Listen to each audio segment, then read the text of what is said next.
The rain hammered the windshield, blurring the motel's neon sign. Inside room 114, Marlene Evans, my wife of 12 years, had just closed the door with a man who was not me. My breath hitched, a physical blow to the chest, leaving me gasping for air in the silent car.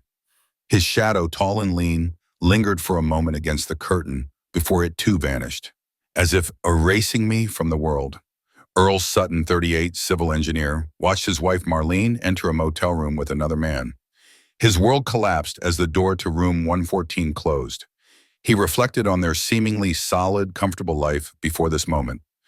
Marlene, a vibrant top salesperson at Silver Creek RV Sales, once shared daily work stories. A subtle shift began. Marlene stopped sharing details, started taking more time to get ready. She began using new perfume and became possessive of her phone.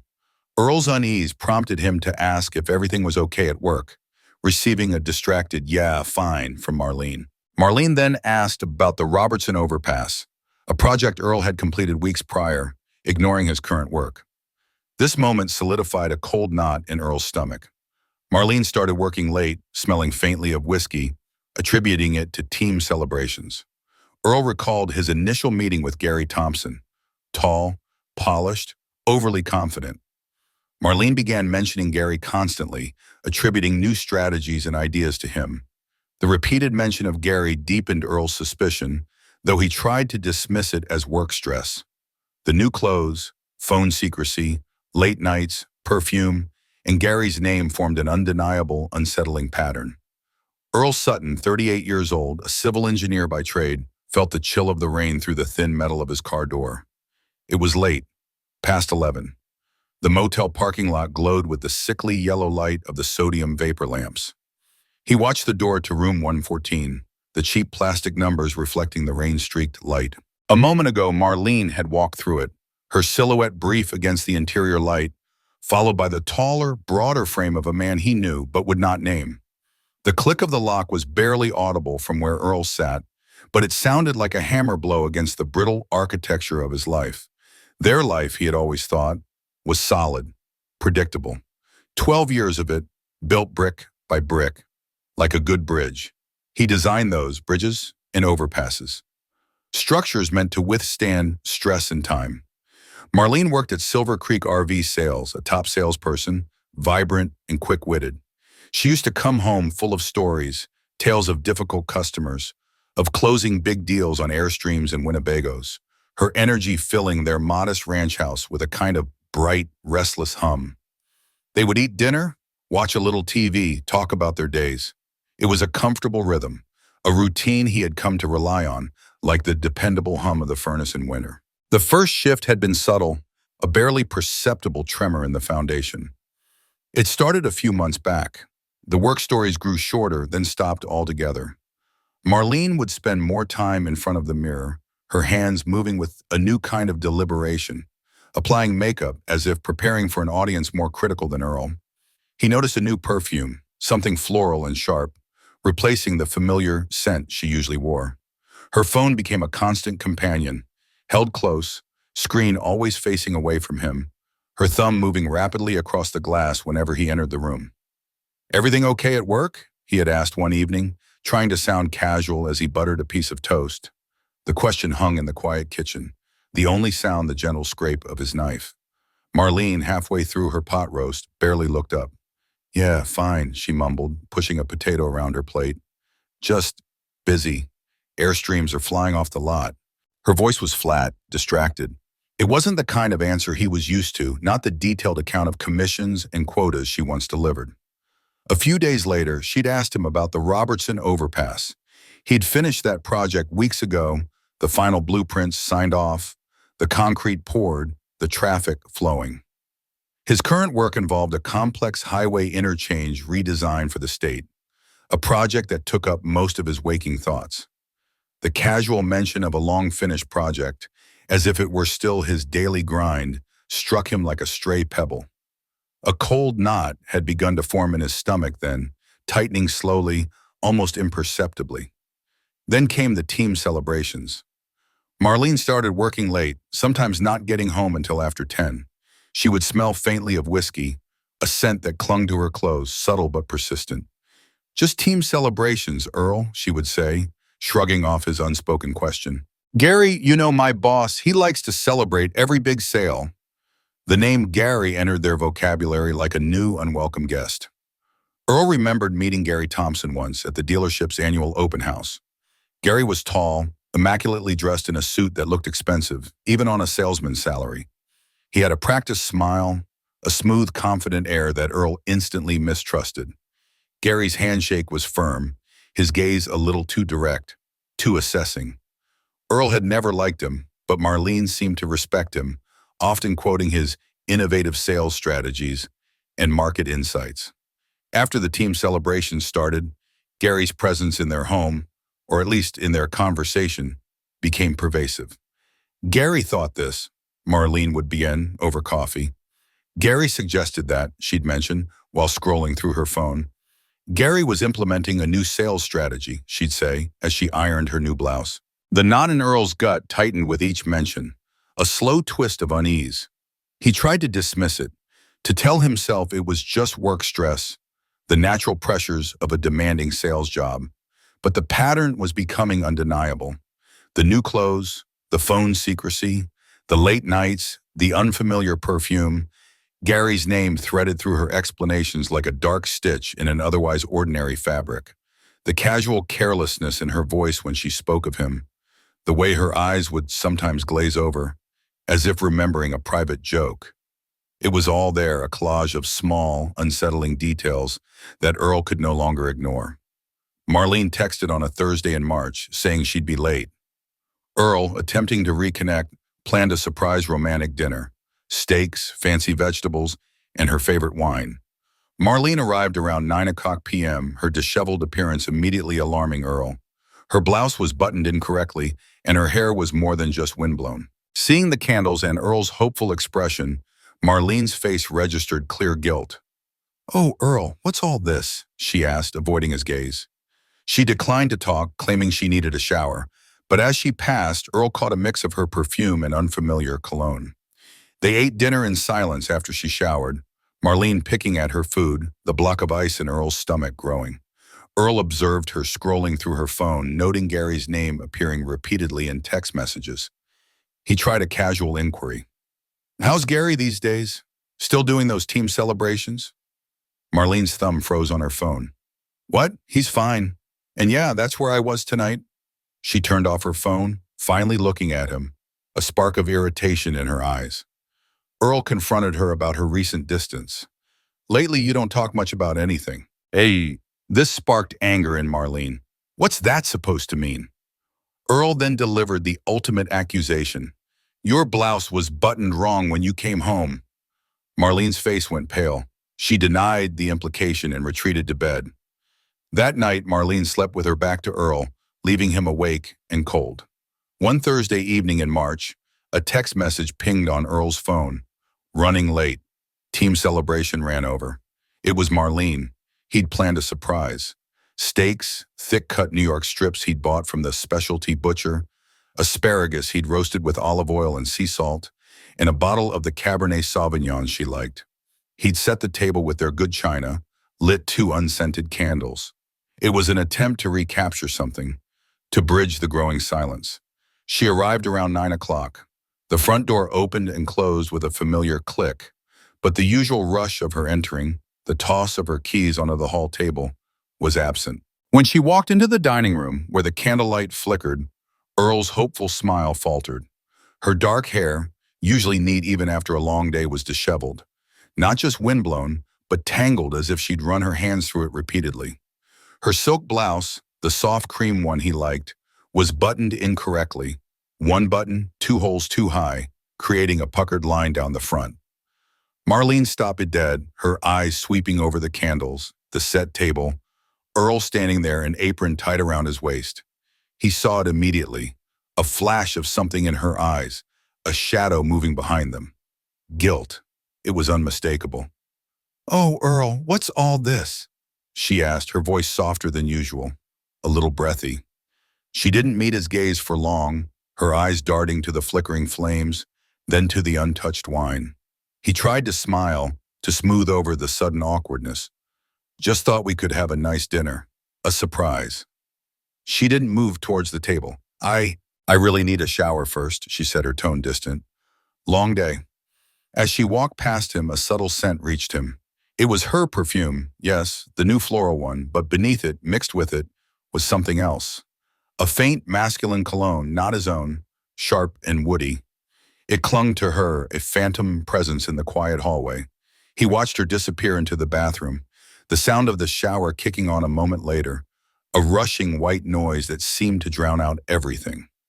They ate in silence after she emerged, smelling of soap and fresh shampoo. The steaks, once perfectly medium rare, were cooling, the fat congealing. Marlene picked at her food, pushing a piece of asparagus around her plate. She didn't ask about his day. She didn't mention her own.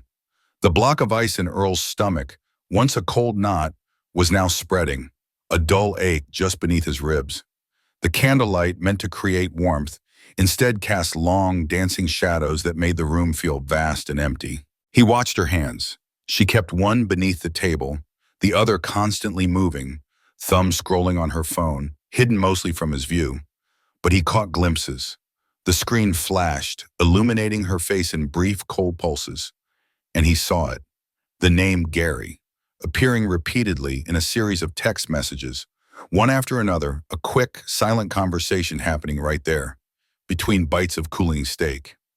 Earl cleared his throat, the sound loud in the quiet room. He tried to make his voice light, casual, as if the thought had just occurred to him. How's Gary these days? Still doing those team celebrations? Her thumb froze. The phone went dark. She slowly looked up, her eyes finally meeting his, but they held a sudden defensive glint. What? He's fine. And yeah, that's where I was tonight. She turned the phone off, placing it face down beside her plate with a deliberate thud. The irritation, he realized, wasn't just in her eyes. It was in the sudden rigidity of her shoulders, the set of her jaw. He pushed his own plate away, the food suddenly unappetizing. It's just, you don't talk much about anything lately, he said, the words coming out slower, heavier than he intended. Not about your day, not about us, just Gary. The irritation in her face sharpened, hardening into something close to anger. What's that supposed to mean, Earl? Are you accusing me of something? Her voice was low, but edged with a brittle force he hadn't heard in years. He turned his head slowly, looking towards the kitchen as if searching for something. Then turned back to her, his gaze steady. The words came out, quiet, precise, like stones dropping into a still pond. Your blouse was buttoned wrong when you came home. The silence that followed was deafening, the only sound the soft hiss of the refrigerator in the kitchen. Marlene's face went pale, the color draining from her cheeks, leaving her skin like ash. Her mouth opened, then closed. She stared at him, her eyes wide, unblinking. The candle flames seemed to waver, casting grotesque shadows on the walls. What are you implying? She whispered, the words barely audible. Her hand went to her blouse, a nervous, automatic gesture. She stood up abruptly, scraping her chair back against the floorboards. I'm going to bed, she said, her voice tight, dismissive. I'm too tired for this. He watched her walk away, watched the slight sway of her hips, the sudden stiffness in her back. The footsteps receded, the bedroom door clicked shut. That night, she lay on her side, her back to him, at the very edge of the mattress, a chasm between them wider than the space between their bodies. Earl lay awake, staring at the ceiling, the ice in his veins spreading, chilling him to the bone. The next morning, Marlene was gone before Earl woke, a text explaining an early meeting. Earl immediately suspected the meeting was with Gary. Unable to focus, Earl called in sick, then did something he never imagined. He searched Marlene's belongings. He meticulously searched drawers, the closet, and the bathroom, unsure what he sought until he found it. Hidden in a shoebox beneath old scarves was a small black notebook. Most entries were work-related, but intertwined were increasingly personal notes about Gary. Details emerged of Gary's compliments, small, casual touches during conversations, and private strategy meetings. An alarming entry, AD asked me to dinner to discuss the Henderson account. Said it would be more comfortable away from the office. I should have said no. The next entry, stark and concise. I said yes to dinner. What am I doing? Subsequent entries became sporadic, revealing escalating intensity. AD kissed me in his office today. I didn't stop him. Met AD at the Lakeside Motel. Told Earl it was a late sale. I hate lying to him. Another entry showed conflicting emotions. AD says he's falling for me. Says he's never felt this way. I don't know what to believe anymore. The last entry, just 2 days old, outlined the ultimate choice. AD wants me to leave. Nate says we could just start fresh somewhere else. Part of me wants to. What does that say about me? Earl sat on the bedroom floor for hours, notebook open, his 12-year marriage dissolving before his eyes. When he finally rose, a cold, calculated plan formed. No confrontation yet, just observation and evidence gathering. The next morning, the space beside him in bed was already cold. Marlene was gone. A text glowed on his phone sent an hour ago. Early meeting, grabbing coffee on the way. He read it, then reread it, the words flat, devoid of warmth. With Gary, he thought, the name a silent echo in the quiet bedroom. The ice that had settled in his veins last night had not melted. It had solidified. He called in sick, his voice sounding hollow even to his own ears. He tried to read the newspaper, to look at his blueprints, but the words and lines blurred. His hands trembled slightly. The house felt too big, too empty. He paced. The image of Marlene's incorrectly buttoned blouse, the faint scent of cologne, her pale face, looped endlessly in his mind. He knew with a certainty that chilled him to the bone that he had to know more. He had to cross a line he had always respected, always considered sacred. He had to search. He started in her dresser, pulling out neatly folded clothes, running his hands beneath stacks of sweaters, through piles of socks. Nothing. He moved to her side of the closet, pushing aside dresses, feeling along the top shelf for anything hidden. Then the bathroom, checking behind bottles, under the sink. He wasn't sure what he was looking for. A letter, a receipt, a clue. Anything that could explain the unraveling of their life. Finally, he found it. In the back of her closet, tucked into a shoebox that held old, seldom-worn scarves, was a small black notebook. It was plain, unassuming, the kind she often used for work notes. His heart hammered against his ribs as he pulled it out. This was it. This was what he had been looking for. He sat on the edge of the bed, the notebook heavy in his hands, and opened it. The first few pages were, as expected, filled with work-related entries, sales figures, customer contacts, notes on RV models. But then, interspersed with the professional entries, the handwriting subtly changed, becoming more personal, more hurried. And the name Gary appeared, not as a boss, but as someone else. Entries detailed Gary's compliments. AD said my presentation was brilliant, said I have a natural charisma he rarely sees. AD, Earl realized, must be his initials, Alexander David Thompson. Small touches. AD put his hand on my arm today when we were discussing the new sales strategy. Just a quick touch, but it lingered. And private strategy meetings. Another late meeting with AD in his office. We worked late on the new marketing campaign. He ordered Chinese. Then came an entry that made Earl's breath catch in his throat. AD asked me to dinner tonight to discuss the Henderson account. Said it would be more comfortable away from the office. I should have said no. The words were small, crammed into the corner of the page, almost an afterthought. The next entry, dated 2 days later, was short, stark, and damning. I said yes to dinner. What am I doing? Subsequent entries became sporadic, scattered across weeks, but the intensity grew with each one. AD kissed me in his office today. I didn't stop him. The words were almost illegible, pressed hard into the paper, as if written in a rush of conflicting emotion. A few pages later, met AD at the Lakeside Motel. Told Earl it was a late sale. I hate lying to him. The date on that one was only a week ago. Another entry, this one filled with a desperate confusion. AD says he's falling for me, says he's never felt this way about anyone. I don't know what to believe anymore. He makes me feel seen. The last entry, dated just 2 days ago, was the worst. It echoed the conversation he had overheard at the motel, though he didn't know it then. AD wants me to leave. Nate says we could start fresh somewhere else. Part of me wants to. What does that say about me? Earl sat on the bedroom floor for hours, the small black notebook open in his lap. The words swam before his eyes, a meticulous ledger of betrayal. 12 years of what he had thought was a good marriage, a strong foundation, reduced to hurried scribbles in a hidden book. He felt a profound emptiness, a desolation so vast it seemed to swallow the entire room. He thought of the small apartment he and Marlene had shared when they first married, the shared dreams, the easy laughter, all for this. When he finally rose from the floor, his legs stiff, his mind felt strangely clear. The anger, the humiliation, the pain, they were all there, a churning maelstrom beneath the surface, but above it, a cold, hard logic had settled. There would be no confrontation, not yet, not without more. He needed to observe, to gather more evidence.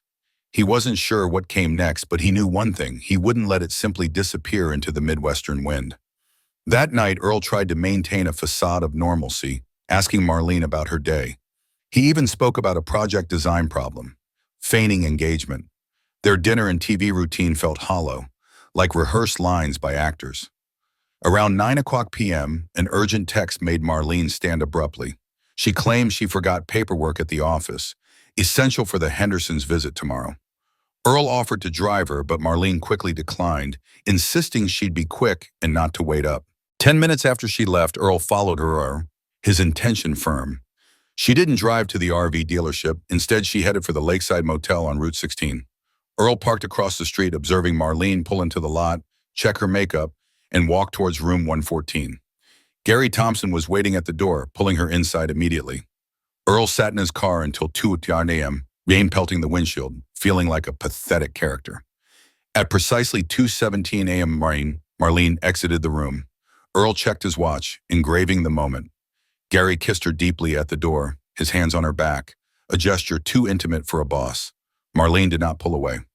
Earl followed her home, maintaining a safe distance, watching her meticulous preparations before entering their house. That night, Earl pushed the black notebook deep into the shoebox, rearranging the scarves on top as if nothing had happened. He greeted Marlene at the door, trying to keep his voice even, his smile small and natural. He asked about her day, listening with a detached politeness as she gave him a vague account of sales figures and a new promotion. He even talked about his own work, detailing a minor design problem with a new overpass support structure, words flowing out of him like water over smooth stones, without real thought. They ate dinner, chicken and rice. They watched an hour of a network sitcom, the laugh track filling the silence between their hollow exchanges. Everything felt like a ritual, performed by actors who had forgotten their lines but knew the choreography. The air between them was thick with unsaid things, a palpable tension that hummed beneath the surface of their forced normalcy. Around 9 o'clock, Marlene's phone buzzed on. She picked it up, glanced at the screen, and stood abruptly, the sudden movement rattling her plate. "Damn it," she muttered, not quite to him, but to the air around her. "I forgot some critical paperwork at the office. The Hendersons are coming in first thing tomorrow, and I need to review it tonight." Earl looked at her, his expression carefully blank. "Want me to drive you?" The words were out before he could stop them. A test, a challenge, delivered with a calm he didn't feel. No, she said quickly, a little too quickly. She waved a hand. "You're tired. I'll be quick. Don't wait up if you're tired." Her eyes avoided his, darting around the room, settling on the clock above the fireplace. She grabbed her keys and purse, a hurried movement, and was out the door before he could say another word. Earl waited 10 minutes, a careful count, watching the second hands sweep around the kitchen clock. The house settled back into silence, the faint hum of the refrigerator the only sound. He rose, grabbed his own keys, and walked out the door. He followed her, keeping a safe distance, making sure to stay 2 or 3 cars back. His old sedan blended in well with the sparse night traffic. She didn't drive towards Silver Creek RV sales. Instead, she turned onto Route 16, the highway that led out of town towards the industrial parks, and further still, to the cluster of budget motels. His stomach tightened, a cold, hard knot. The notebook's words echoed in his mind. "Met at the Lakeside Motel. The neon sign for the lakeside motel glowed in the distance, a garish blue against the dark sky. Earl pulled his car into the parking lot of a closed gas station across the street, turning off his headlights. He watched as Marlene's car, her sensible silver sedan, pulled into the motel lot. He saw her glance in the rearview mirror, checking her makeup, smoothing her hair. A small ritual performed before a different audience. She walked directly to room 114. The same room. His breath hitched in his chest. Gary Thompson was waiting. The door opened just as Marlene reached it, as if he'd been standing there, listening for her footsteps. He pulled her inside, the door closing quickly behind them, swallowing her whole. Earl sat there. The rain started, light at first, then hammering against the windshield, blurring the motel's garish sign, turning the world into a streaky, indistinct mess. He watched the single window of room 114, a square of dim light in the darkness. He felt pathetic, a character in a bad movie, the cuckolded husband in the parked car. He sat until 2 a.m., the minutes crawling by, each tick of his watch a fresh incision. The car grew cold, the damp chill seeping into his bones. At precisely 2:17 a.m., the door to room 114 opened again. Marlene stepped out, buttoning her coat, her movements fluid and practiced. He checked his watch, wanting to remember the exact moment his marriage had truly died. Gary Thompson followed her to the door. He leaned down and kissed her. Deep, lingering. His hand slid down her back, a gesture too low, too intimate for a boss, for a colleague, for anything other than a lover. Marlene did not pull away. Her head tilted, accepting the kiss, returning it. Then she turned and walked to her car.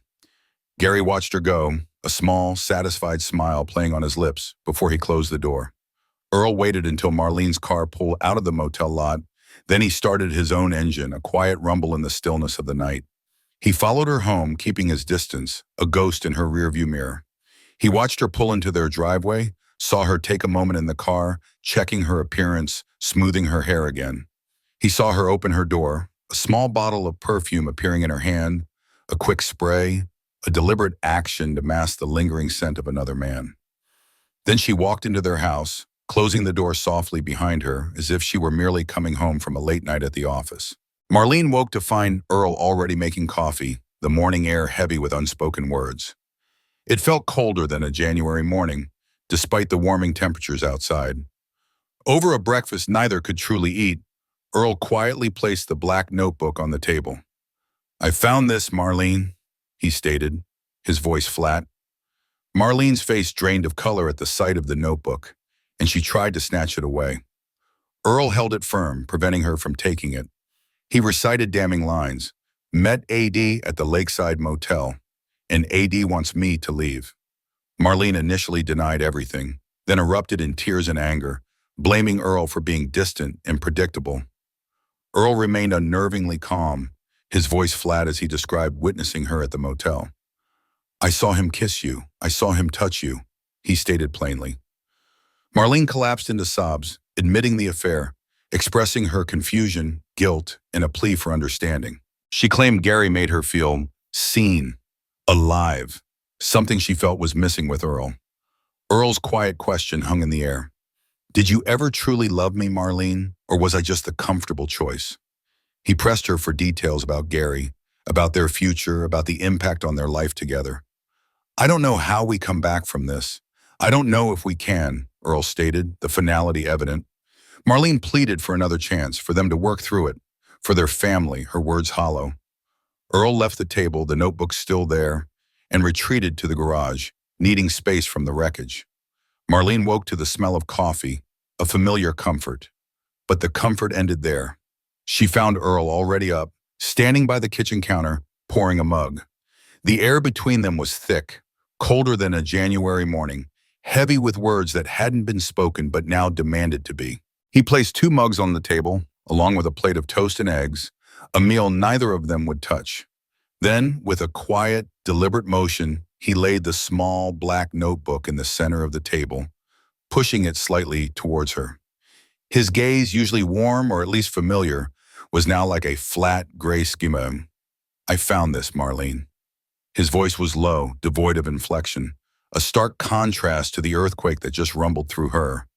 Marlene's eyes widened, fixing on the notebook. The color drained from her face, leaving her skin a pasty white. Her hands shot out, a desperate, automatic grab. But Earl was quicker. He laid his hand flat on the notebook, holding it firm against the polished wood of the table. He didn't raise his voice. He didn't need to. Met AD at the Lakeside Motel. Told Earl it was a late sale. I hate lying to him. He recited the words, precise and unforgiving, as if reading from a cold legal document. Then another line, etched forever in his mind. AD wants me to leave. Nate says we could start fresh somewhere else. Part of me wants to. What does that say about me? Marlene recoiled, pulling her hand back as if burned. She opened her mouth, a choked sound escaping, a pathetic attempt at denial. Then the tears came, hot and fast, mixing with a sudden surge of anger. Earl, I can explain. You've been so distant lately, so predictable. I needed something. She blamed him, her voice rising, a frantic, desperate justification. Earl remained unnervingly calm, his face a mask of quiet despair. He watched her, his eyes unblinking. I saw him kiss you, Marlene, he said, the words cutting through her frantic apologies. Last night at the motel, room 114, I saw him touch you. He didn't elaborate, didn't need to. The simple, factual statement hung in the air, undeniable. The fight seemed to drain out of her. She collapsed into sobs, her head in her hands, the sound raw and broken. She admitted everything, the affair, her confusion, her guilt. But beneath it, a desperate plea for understanding, for him to see her side. She spoke of how Gary, Alexander David Thompson, made her feel seen, alive. How she felt a spark, a vitality she realized was missing with Earl. In their routine, in their predictable life. Earl listened, the words washing over him without impact. He felt like he was watching a play, a terrible, familiar tragedy, from a distance. He waited for her sobs to subside slightly. Then he asked, his voice still quiet, detached. Did you ever truly love me, Marlene? Or was I just a comfortable choice? The question hung heavy in the silence, filling the space between them. A chasm. He pressed her for details, the journalist in him seeking facts, dates, a timeline of his own undoing. How long, Marlene? What about us? What about our life? He didn't mention kids. They hadn't had any, a quiet sorrow they rarely discussed. But their life, their shared history, their home, it all felt like a casualty. I don't know how we come back from this, Earl said finally, the finality in his voice like a gavel striking wood. I don't know if we can. He pushed his chair back, the scrape loud in the quiet kitchen. Marlene looked up, her face streaked with tears, eyes red and swollen. Please, Earl, please, we can fix this. We can work through it. For us, for everything we've built. Her words, even to her own ears, sounded hollow, desperate, like a dying echo. Earl simply looked at her, then at the notebook still lying open on the table, a testament to her secret life. He turned and walked away, leaving her there, leaving the shattered remains of their mourning, of their marriage on the kitchen table. He walked through the back door, out into the garage, needing the cold, quiet solitude, needing space from the wreckage of their life. You might think you know how this ends, but stick around to the end to see how life's costly choices unfold. Days turned into weeks, with Earl and Marlene living under the same roof but inhabiting separate, silent worlds. Meals became transactional, conversations limited to logistics, the quiet unbearable. Their children, Lily, 10, and Sam, 7, sensed the profound shift and asked difficult questions. Earl struggled to explain why he slept on the couch without breaking their hearts. Marlene was riddled with guilt, yet an undercurrent of defiance persisted. Her small gestures of amends felt hollow and inadequate to Earl. Marlene continued working at Silver Creek RV, meaning Gary was still a constant, unwelcome presence. She tried to avoid Gary, but whispers about their affair began to circulate. Earl withdrew, offering vague answers to concerned friends, feeling a profound sense of isolation. His work performance suffered significantly. He finally made an appointment with a divorce lawyer, Martha Klein, feeling a deep sense of failure. Martha outlined the grim financial realities. The house, retirement, college funds, all intertwined. Marlene, sensing the impending legal action, grew desperate, pleading with Earl to reconsider. She suggested marriage counseling, but Earl felt it was too late, the trust irrevocably broken. Earl began considering more than just divorce. Thoughts of retribution against Gary Thompson emerged. Marlene's work performance declined, culminating in a lost major sale, unheard of for her. The stress of the affair and collapsing marriage visibly took its toll on Marlene. Earl found a glimmer of clarity. He needed to protect himself and his children, his pain hardening into resolve. Days bled into weeks. Earl and Marlene lived under the same roof, in the same house, but they inhabited separate worlds. The air between them in the kitchen, at the dinner table, in the living room was thick with unspoken words, an invisible wall that grew taller with each passing hour. Meals were silent rituals, punctuated only by the clink of silverware or the children's chatter. Conversations, when they happened, were transactional, about the grocery list, about who would pick up Lily from soccer practice, about Sam's dentist appointment. Their children, Lily, 10, with her bright, inquisitive eyes, and Sam, 7, always quick to smile, sensed the profound shift. "Why aren't you and Mom talking much, Dad?" Lily asked one evening, her voice small. "And why are you sleeping on the couch?" Earl would offer vague answers, about work stress, about needing quiet to think, twisting the truth into shapes he hoped wouldn't break their hearts. He'd rub Sam's head, pull Lily into a hug, wishing he could shield them from the cold reality that had invaded their home. Marlene was a walking contradiction. He saw the guilt in her eyes, a perpetual shadow, especially when the children asked their questions. She tried to make amends, leaving his favorite coffee on the counter, buying his preferred brand of oatmeal, small gestures that felt hollow, insincere. But beneath the guilt, there was an undercurrent of defiance, a quiet stubbornness that told him she wouldn't simply crumble. She still worked at Silver Creek RV. He knew Gary Thompson was still there, a constant, insidious presence in their lives. Marlene tried to avoid him, she said, but the whispers, he imagined, had already begun, spreading like wildfire through the dealership, then through their small town. He pictured the knowing glances, the hushed conversations, the pity in people's eyes. Earl withdrew. Friends called, sensing the change, asking about Marlene, about them. He offered vague answers, something about things being complicated, about just needing some space. The phone calls grew fewer. The invitations stopped coming. He felt a profound sense of isolation, adrift in a sea of unspoken judgment and pity. His work suffered. Blueprints blurred. Calculations seemed impossible. The structural integrity of his designs felt as fragile as his own life. He finally made the appointment. Martha Klein, a divorce lawyer known for her calm demeanor and sharp legal mind. Walking through the polished glass doors of her office felt like admitting a profound failure, a public announcement that the bridge he had built for his own life had collapsed. Martha, a woman with kind eyes but a firm jaw, outlined the grim financial realities. The house, their biggest asset, would have to be divided. Their retirement savings, carefully accumulated over years, would be split. The children's college funds, tucked away in separate accounts, were intertwined with their joint finances. It was all complicated, intertwined, a Gordian knot that would require a sharp blade to sever. Marlene, sensing the impending legal action, the slow, grinding machinery of divorce, became more desperate. She tried to initiate deep conversations, appearing in the garage where he spent his evenings, pleading with him to reconsider. "Earl, please, don't do this. We can still fix it. We can go to counseling. We can try." He just looked at her, his gaze steady, devoid of emotion. "It's too late, Marlene," he said, his voice flat. "The damage is too deep. The trust is irrevocably broken." The words hung in the air, final and heavy. A new thought, cold and sharp, began to form in Earl's mind.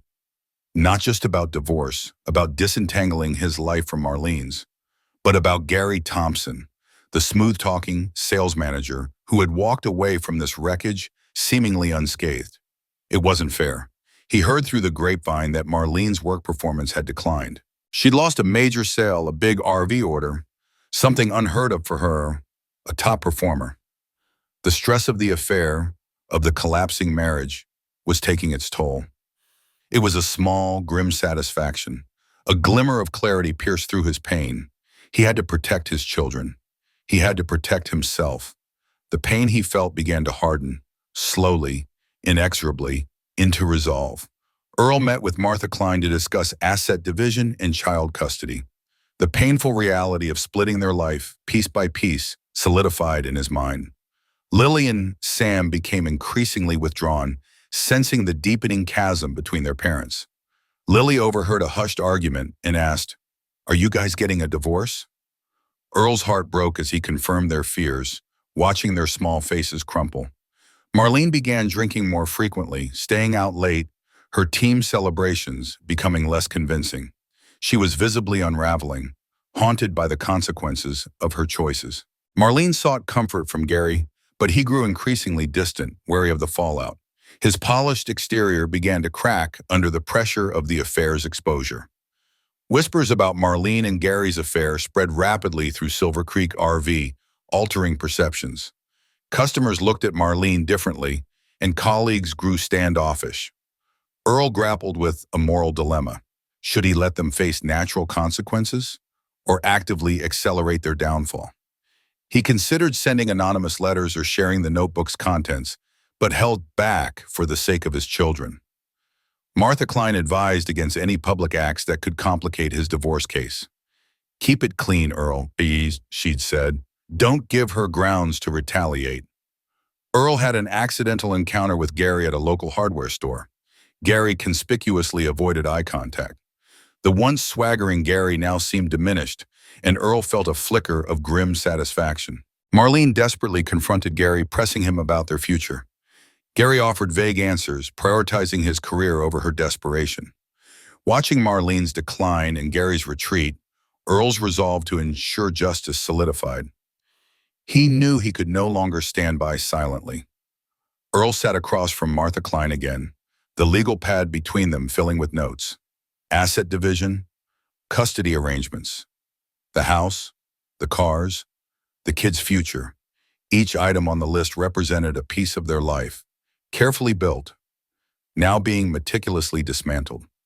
The reality of it, cold and sharp, solidified with every word Martha spoke. It wasn't just abstract legal terms. It was his home, his savings, his children's innocence.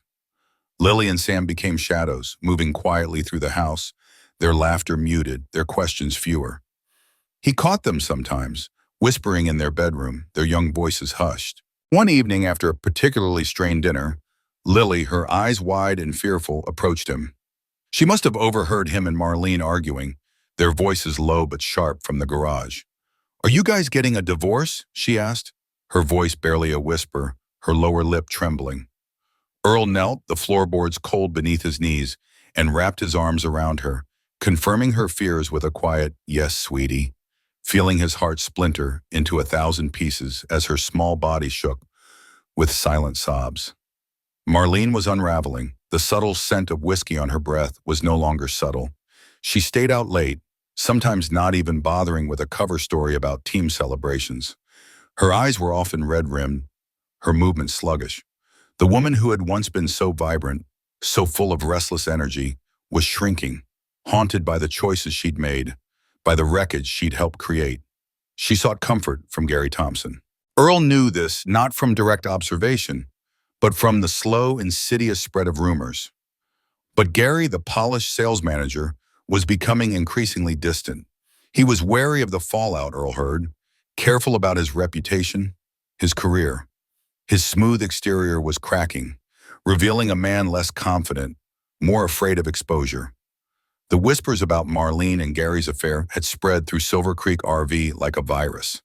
Customers looked at Marlene differently, their politeness laced with something cold, something knowing. Colleagues, once friendly, became standoffish, avoiding her gaze, their conversations hushed when she walked by. Her sales numbers, once impressive, now sagged. Earl grappled with a moral dilemma. Should he let Marlene and Gary face the natural consequences of their actions, the slow, grinding justice of public opinion and professional decline? Or should he actively accelerate their downfall, push them further into the pit they had dug?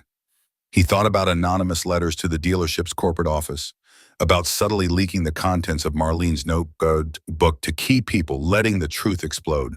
But each time, the image of Lily's tear-streaked face, of Sam's withdrawn silence, stopped him. He couldn't be that man, not for their sake. Martha Klein had advised caution. "Keep it clean, Earl," she'd said, her voice firm. "Don't give her grounds to retaliate. Don't do anything that could jeopardize your position in the divorce, especially with the children." His lawyer's words echoed in his mind, a constant refrain. He saw Gary Thompson once, by accident, at the local hardware store, pushing a cart filled with paint and lumber. Gary saw him too. Their eyes met for a brief, uncomfortable second. Gary's gaze flickered away, his head turning quickly, his stride accelerating towards the checkout. There was no swagger, no practiced smile, just avoidance. Earl felt a flicker of grim satisfaction, a small, bitter taste of justice.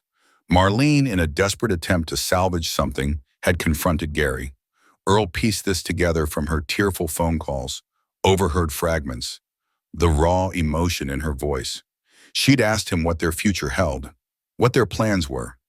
Gary, it seemed, had given her vague answers, stressing his career, his family, his reputation, all the things he now had to protect.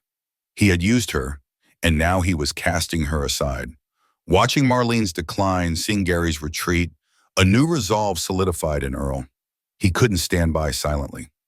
The pain was still there, a constant dull ache, but it was hardening, turning into something cold, something determined. He knew he had to do more, not for revenge, but for a different kind of justice.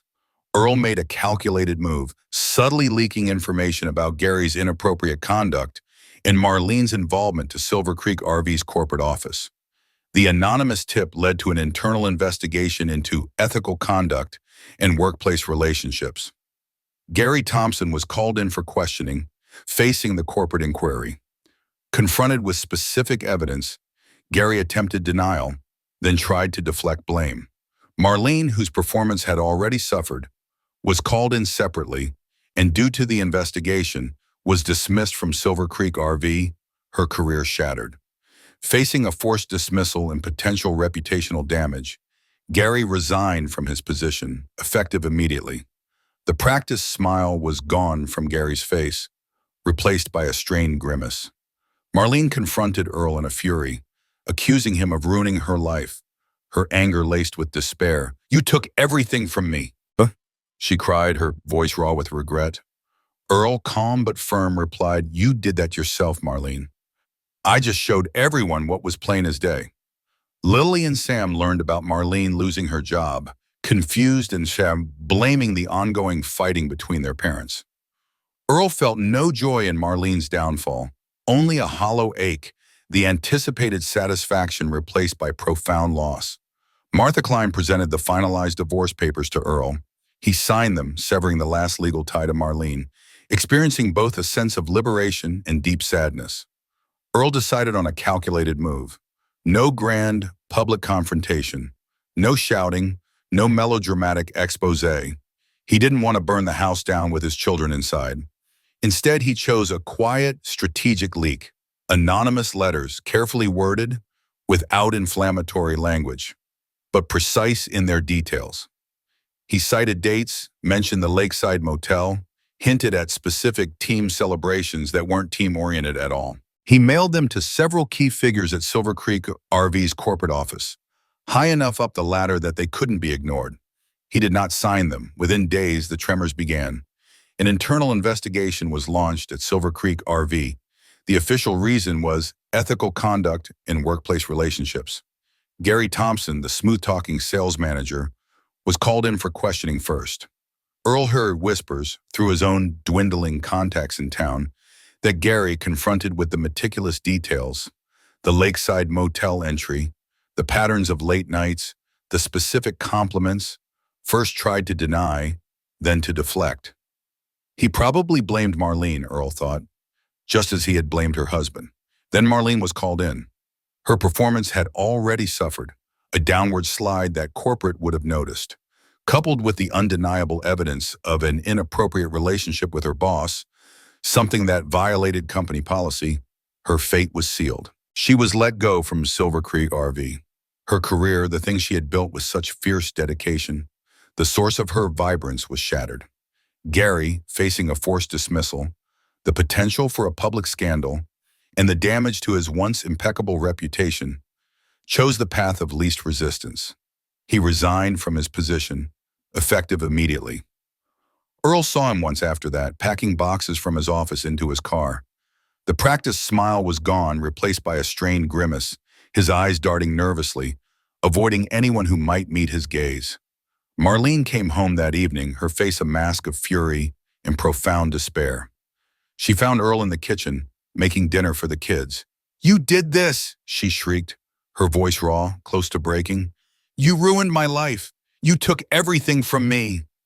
Her words were laced with regret, but also a fierce, impotent anger. Earl turned from the stove, his gaze steady, his voice calm but firm, the cold logic unyielding. "You did that yourself, Marlene," he said. "I just showed everyone what was plain as day." He watched her face crumble, her shoulders slump. The fight drained out of her, replaced by a quiet, desolate weeping. Lily and Sam heard, of course. Their mother's outburst was too loud, too raw to be ignored. They asked him why Mom was crying, why she wasn't going to work anymore. He tried to explain as gently as he could that sometimes adults made mistakes, that Mom needed some time to figure things out. Their small faces were etched with confusion and sadness, blaming the constant fighting, the broken silence that had become their home. Earl felt no joy. The anticipated satisfaction, the grim pleasure of seeing justice served, was replaced by a hollow ache. He looked at Marlene, broken and defeated, and saw not an enemy, but the ghost of a woman he had once loved, a life they had once shared. The victory, if it could be called that, felt empty. Blah. A week later, Martha Klein presented the finalized divorce papers. The signatures were required, the final severance. Earl sat at the kitchen table, the same table where he'd placed the black notebook where he'd revealed her betrayal. He picked up the pen. With each stroke of his name, he felt both a strange, quiet liberation and a deep, profound sadness for the life that was and the one that would never be again. Months passed, establishing a new normal for Earl and the children without Marlene in the house. The initial tension slowly gave way to a quieter, more stable routine. Marlene struggled to find new work. Her reputation preceded her, leaving her isolated. The glamorous life she had envisioned with Gary was now a distant, bitter memory. Gary Thompson vanished from the local scene, leaving behind a trail of wreckage and moving to a new town. Lily and Sam slowly began to heal, with Earl as a constant, stable presence, navigating his own grief while tending to their well-being. Earl often sat alone, contemplating the choices made and the heavy price paid by all. He realized true healing lay not in revenge, but in finding peace within himself. He saw Marlene one day, picking up groceries. She looked worn, older, and they exchanged a brief, awkward nod without words. He reflected on the weight of morality. Marlene lost her career, family, and standing. Gary lost his position. Earl lost his marriage and trust. Earl found solace in small things. A perfectly engineered bridge, quiet evenings with his kids, a sunrise over the fields. He rebuilt his life, brick by painful brick, with his eyes now wide open to the world's complexities. The scars remained, but the wounds began to close, accepting that some things could never be fully restored. Life, like a Midwestern highway after a long winter, continued its steady altered course. Earl looked out at the familiar landscape, carrying the past's weight, but also the quiet strength of endurance, ready for the road ahead. Months turned, then a year. The house, once alive with the ghost of tension, settled into a quieter, more stable rhythm. Lily and Sam, though still scarred by the upheaval, began to find their laughter again. Their small voices filling the spaces Marlene had left empty. Earl was a constant for them, a quiet, unyielding presence, even as he navigated his own grief. Marlene, he heard, struggled to find work, her reputation preceding her in their small town. She lived alone, the brief, false promise of a new life with Gary a distant, bitter memory. Gary Thompson had vanished. a whisper of a name now, likely moving on to a new town, leaving behind a trail of professional and personal wreckage. Earl often sat alone, coffee in hand, watching the sunrise over the fields behind their house. He contemplated the choices made, the price paid by everyone. He understood now that true healing wasn't about revenge, but about finding a quiet peace within himself. He saw Marlene once at the grocery store pushing a cart. She looked worn, older than her years, her hair less vibrant, her eyes shadowed. They shared a brief, awkward nod across the produce aisle. No words exchanged, just a silent recognition of shared history and irrevocably separate futures. Everyone had paid a price. Marlene lost her career, her family, her standing. Gary lost his position, his reputation. Earl lost his marriage, his trust, the comfortable predictability of his life. But he was rebuilding, brick by painful brick, with eyes wide open. The scars remained, etched into the landscape of his life, but the wounds had begun to close. Life, like a Midwestern highway after a long winter, continued its steady, if altered, course. He carried the weight of his past, but also the quiet strength of having endured, ready for whatever the next stretch of road might bring. The months that followed settled into a quiet rhythm, a new normal for Earl and the children. Lily and Sam, though still bearing the marks of what had happened, found their way back to a kind of peace, their laughter a soft melody in the house. Marlene, Earl heard, struggled to find her footing. Her old life, the sales, the clients, the confident demeanor, all gone. She lived alone, the phantom glow of a life with Gary Thompson fading into a bitter memory. Gary himself had vanished, a name whispered and then forgotten, having moved on to wherever the wind carried him. Earl often sat in the evenings watching the sun set over the distant fields, reflecting on the calculus of consequences. Everyone had paid their price. Marlene, Gary, and himself. There was no joy in it, no triumphant feeling, only a quiet acceptance. He found solace in the simple things, a well-engineered structure, a shared joke with his children, the steady hum of his own reliable life. The scars remained, a permanent part of the landscape, but the raw wounds had begun to close. Life, like the highway he designed, continued its steady course, altered but enduring. He carried the weight of the past, but also the quiet, unyielding strength of having moved forward.